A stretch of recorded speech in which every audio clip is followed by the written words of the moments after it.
MMA wrestling is not regular wrestling, obviously. Number one, you have to close the distance. We can't like hand fight and collar tie. All of your setups that are coming directly from wrestling will not work in an MMA situation most of the time because people are throwing punches at range. You got to get through the hands. One of the easiest ways to do that is to make sure that your opponent cannot back up. If they can't back up, it is far easier for you to get a grip, but in order to do so, you're gonna have to punch or strike your way in. Okay, so there's many different ways to do this, right? But I have to threaten him with some sort of striking, or maybe even threaten him with my takedowns, or just my presence, the small amount of that I actually give. I act like I really don't care about him, bang, right? I'm threatening him and I'm getting him towards the wall. Now, he's not just gonna walk backwards in a straight line most of the time. He'll try to go over here and circle out. When he does, I gotta get in front of him and cut him off so he can't get out. Tries to get out that way. Again, I'm circling off this way to keep him in this type of situation. Once we get him here, now I gotta close that distance. Do not, under most circumstances, just shoot. He expects you to shoot, especially if he knows you're a wrestler, so we gotta distract him. You can distract him with any form of strike. I like to use overhand a lot. I also like to use the left hook. Either one is good. Okay, so bang, bang, we can put those together, and that'll give me enough time to distract him and get into his leg.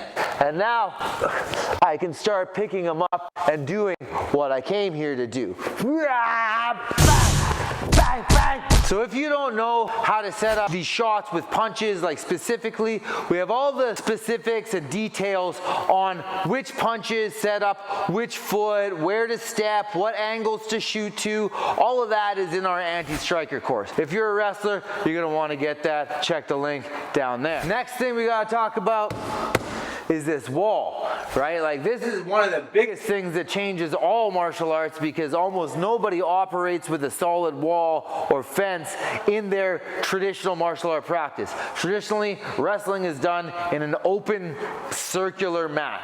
Now, I don't know how many people get in fights in fields. There's almost always a barrier. Regardless, that's how it was done. So that takes out one huge way of taking people down, right? If you get me to a double here and you want to run me that way, obviously that's not going to work. I cannot exploit that backwards plane. So most of what I do on the wall is going to be lifting the person up, right? So I can manipulate their weight, or taking their legs and pulling them out from under them in order to bring them down. One of the easiest ways to do that is with a locked double, right? You can lock like this.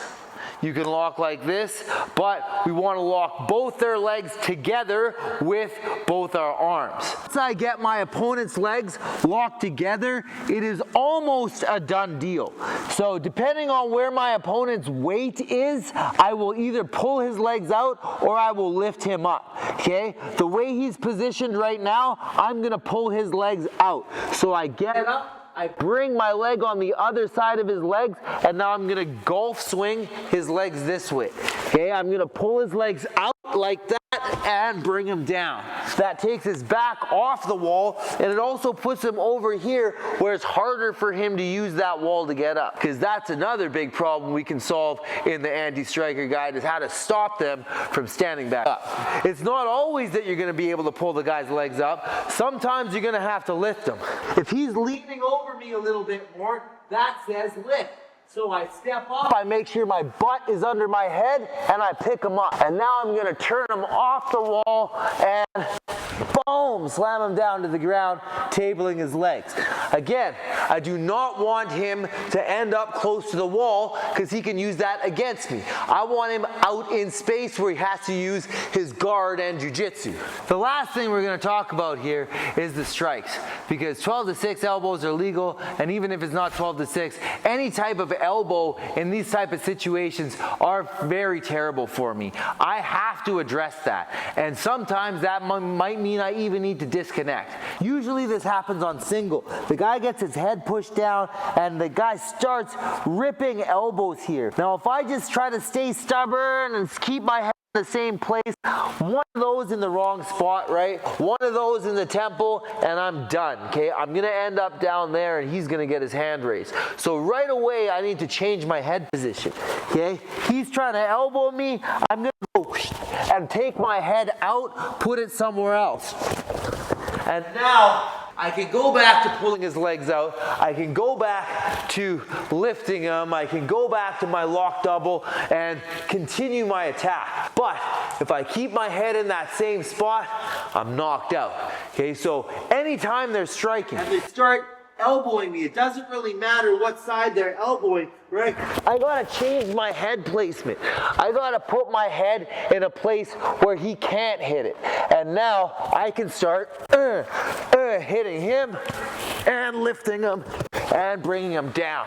Bang, bang, bang. So there's a lot more to talk about here to convert your real wrestling into MMA wrestling. And if you want those answers, it's too much for YouTube. You got to get the course. Check it out down below if that's your thing. If not, I'll just see you in the next video.